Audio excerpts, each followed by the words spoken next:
Thank you, Mr. President. I rise today to speak in support of the honourable member's motion. In doing so, I indicate that I am the lead speaker for the opposition. A censure motion is not something that should be treated lightly, Mr. President, so it is quite significant that we see this censure motion being moved today. It is even more significant that this is not the first censure motion that has been moved against this minister. I think this clearly displays a significant level of concern by members of this chamber towards this minister and her performance that we are debating this motion here before us today. Last year, we saw the Honourable Nicola Centofanti move a censure motion. During that censure motion, I clearly put on the record the many concerns of the opposition around the minister's failed budget targets, concerns from carers, and the calls of thousands for a standalone child protection minister. I do not propose to relitigate those issues here today, Mr. President. They are on the record for all to see. As an opposition, we have been calling for a standalone child protection minister for quite some time. It was the opposition's view that the portfolios of sport, recreation and racing and child protection went together like oil and water, that it was not sustainable for the minister to be juggling her time between the in-crisis child protection system and the bread and circuses sports agenda of this government. We saw the Premier remove the portfolio of sport, recreation and racing from this minister's responsibilities only earlier this year. This was indeed a concession from this government that the child protection system is in crisis. Despite this clear concession, we continue to see unsatisfactory outcomes in the child protection portfolio. It was hoped that with the removal of her sports portfolio, that the Minister for Child Protection could use this newly found time to listen to the child protection sector and experts, to be able to act attentively to their calls. Alas, newly found time has not amounted to a newly found attitude of listening. This government and this minister continue to bury their head in the sand and adopt a we know best approach rather than to listen to the advice that is being given by the sector and by the experts. It was only in June of last year that the Liberal opposition and members of the crossbench called for the resignation of the Minister for Child Protection for her failures in managing her portfolio, in particular her failure to deliver the government's commitments for timely legislative reform of the Children and Young People Safety Act 2017 to address identified systemic deficiencies. At this rate, Mr. President, I will have grown a baby in the time that it has taken for this minister to deliver on this legislative reform. It seems as if we're going around and around in circles, but getting nowhere with this minister and with this government. We continue to see the sector ask for one thing, and then the minister and this government doubles down on another. It has been clear that the sector would like best interests to be adopted as the paramount principle in this government's legislative reform.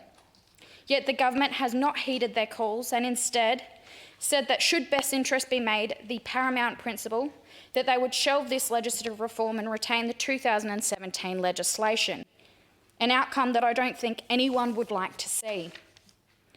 To be clear, it would not be in the best interest of a child for a decision to be made that is unsafe.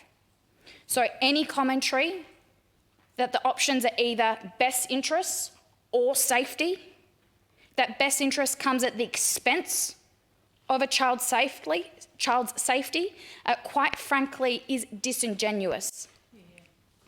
I find it hard to believe that you would see the vast support in the sector and calls from the experts, including the Commissioner for Children and Young People, Commissioner for Aboriginal Children and Young People and the Guardian for Children and Young People, if best interests came at the expense of child's safety. Any claims by the government for the opposition to, quote, to stop playing political games, back children's safety and back these important reforms, end quote, is quite frankly the government playing political games, considering that they should know that best interests includes safety, considering that they should know that the experts are calling for best interests and that we are not standing alone in our calls.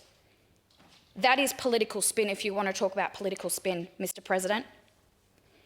The government's approach is frankly perplexing to see. To have the minister so out of step with the expectations of her own sector.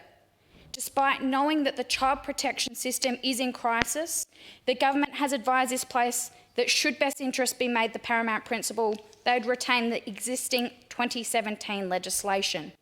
I do query whether this decision is being made on advice from the Chief Executive or whether this is a decision of the Minister herself. Legislation that has seen this child protection system reach breaking point, an outcome that I don't think anyone would like to see. But this government and this minister's pride is getting in the way of compromise and getting in the way of achieving better outcomes for vulnerable South Australian children. The Parliament has the opportunity to address key issues that are vital to ensuring the safety of vulnerable children, including ensuring consistency in the application of the harm thresholds, expansion of active efforts, early intervention and prevention, and the prioritisation of reunifying families where it is safe to do so, just to name a few.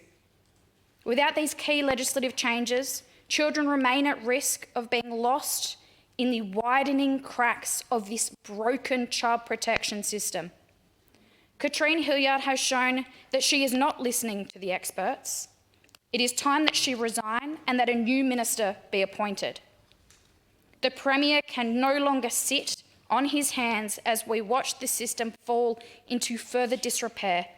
He must take action and replace Minister Hilliard with a competent minister who is willing to listen to the experts and get the job done.